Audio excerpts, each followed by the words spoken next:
Hello, my name is Christian Cunningham, and this is for Presentation 1 on Human Rights. The topic I have chosen is slavery.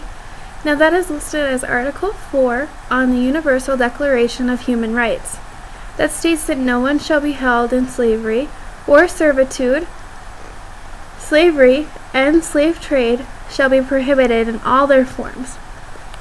Now the article that I've chosen to review today is Slavery, Human Dignity, and Human Rights by John Warwick Montgomery.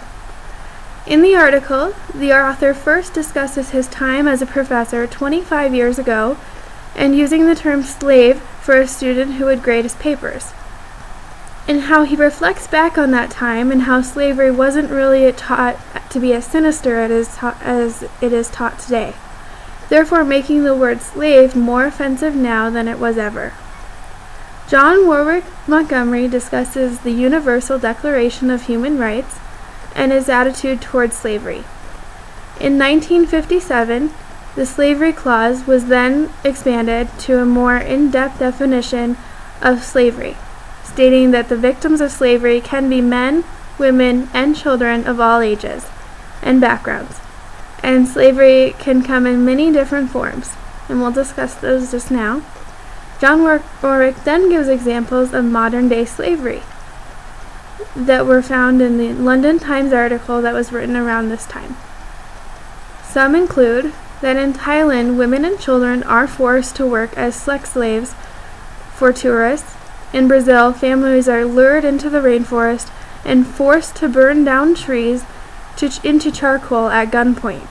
In Albania, teenage girls are tricked into sex slavery and trafficked by organized crime rings that often get them hooked on drugs and lock them into prostitution, slave trade. In Pakistan, children with smaller fingers are forced to weave carpets in dark looms. And even though it's hard to believe, slavery happens in our own country of the United States. 50,000 men, women, and children are trafficked in each year as sex slaves, domestics, seamstresses, and agricultural workers.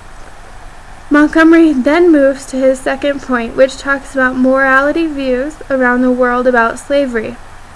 He discusses the universal laws that society had composed hundreds of years ago as well as today.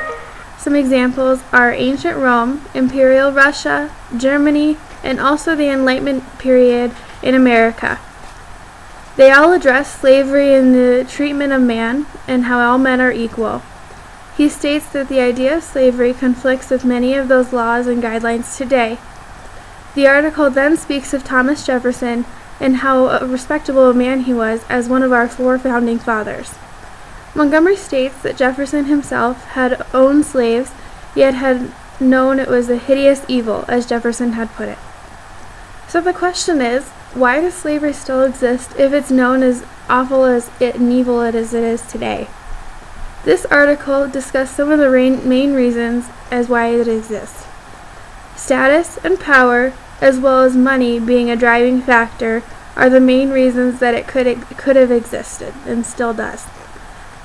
As with a slave laborer would be free instead of having to pay someone, money would be a driving factor. I believe in the universal human right that no one should be held in slavery or servitude because all people are created equally. Therefore, no one should be forced into working under anyone without pay, a good and safe environment, and breaks. It is incredibly sad that it still exists today and people ignore the basic human rights and common courtesy of how to treat man. Thank you for listening. Have a great day.